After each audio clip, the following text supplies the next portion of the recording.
সন্তান নিয়ে বুকের ভেতর ভয়। কোরআনে 3 জন মা শেখান কিভাবে সন্তানকে আল্লাহর হাতে সমর্পণ করতে হয়। ভিডিওটি সবাই শুনে যাবেন। 3 জন মার 3টা দোয়া কোরআনে আল্লাহ তাআলা নিজে শিখিয়েছেন। কোরআনে আল্লাহ 3 জন মার কথা বলেছেন। মারিয়ামের মা, মুসার মা, ঈসার মা, 3 জনেরই সন্তান নিয়ে ভয় ছিল। আর 3বারই আল্লাহ তাআলা সামনে দিয়েছেন। একজন মার সবচেয়ে বড় ভয় কি? সন্তান নষ্ট হয়ে যাবে, সন্তান হারিয়ে যাবে, সন্তানকে রক্ষা করতে পারবো না। 3 জন মা 3টা ভয়, 3বার আল্লাহর সাহায্য। আজকের পোস্টে সেই 3টা ঘটনা, 3টা শিক্ষা। দোয়া 1, মারিয়ামের মা যখন সন্তানের ঈমান নিয়ে চিন্তা। ইমরানের স্ত্রী তার সন্তান হচ্ছে, তিনি গর্বে ইমানত করলেন এই সন্তানকে আল্লাহর জন্য উৎসর্গ করবেন, বাইতুল মাকদিসের খেদমতে দিবেন। কিন্তু তিনি হতাশ হননি। তিনি একটা দোয়া করলেন, যে দোয়ার ফলাফল 1000 বছর ধরে চলছে।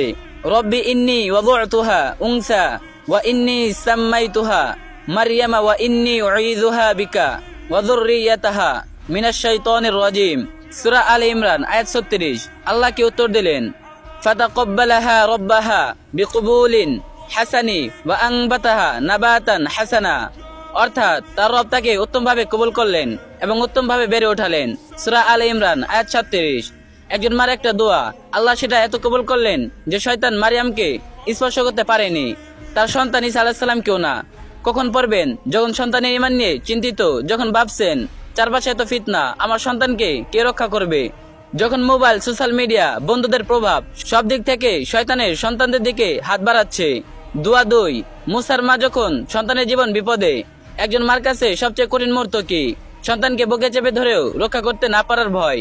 আল্লাহ তাআলা সেই মুহূর্তে মুসার মার অন্তরে একটা ইলহাম দিলেন, ওয়া আওহাইনা ইলা উম্মি মুসা আন আরদিই ফাইযা খিফতি আলাইহি ফাআলকিহি ফিল ইয়াম্মা ওয়ালা তাখাফি ওয়ালা তাখজানি ইন্না রাদ্দুহু ইলাইহি ওয়া জাইলুহু মিনাল মুরসালিন।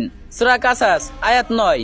ভাবুন, আল্লাহ একজন মাকে বলছেন, তোমার বুকের ধন, তোমার নবজাতক, তাকে নদীতে ভাসিয়ে দাও। কোন মা পারে এটা? মুসার মা সেই সন্তানকে সিন্ধুকে রেখে নীল নদে ভাসিয়ে দিলেন। সিন্ধুকে ভাসতে ভাসতে গেল কোথায়? ফিরাউনের রাজপ্রাসাদে। আল্লাহ তাআলা বলেন, আমি তাকে তার মায়ের কাছে ফিরিয়ে দিলাম যেন তার চোখ জুড়ায় এবং সে কষ্ট না পায়। সূরা কাসাস আয়াত 13। কখন পড়বেন? যখন সন্তানের জীবন বিপদে, যখন সন্তানের ভবিষ্যৎ অনিশ্চিত, যখন মনে হয় আমি আর কিছু করতে পারছি না।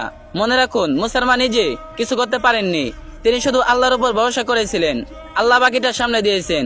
দোয়া 3, মারিয়াম আলাইহিস সালাম যখন একা, যখন সমাজ বিরুদ্ধে, যখন কেউ বোঝে না, তিনি গর্ভবতী হলেন কোনো স্বামী ছাড়া, আল্লাহর হুকুমে, আল্লাহর কুদরতে। কিন্তু সমাজ কি সেটা বুঝবে? লোকে কি বলবে?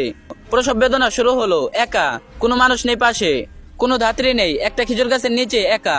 সেই মুহূর্তে তিনি বলে উঠলেন, ইয়া লাইতানি মিত্তু ক্বাবলা হাযা ওয়া কুনতু নাসিয়াম মানসিয়া।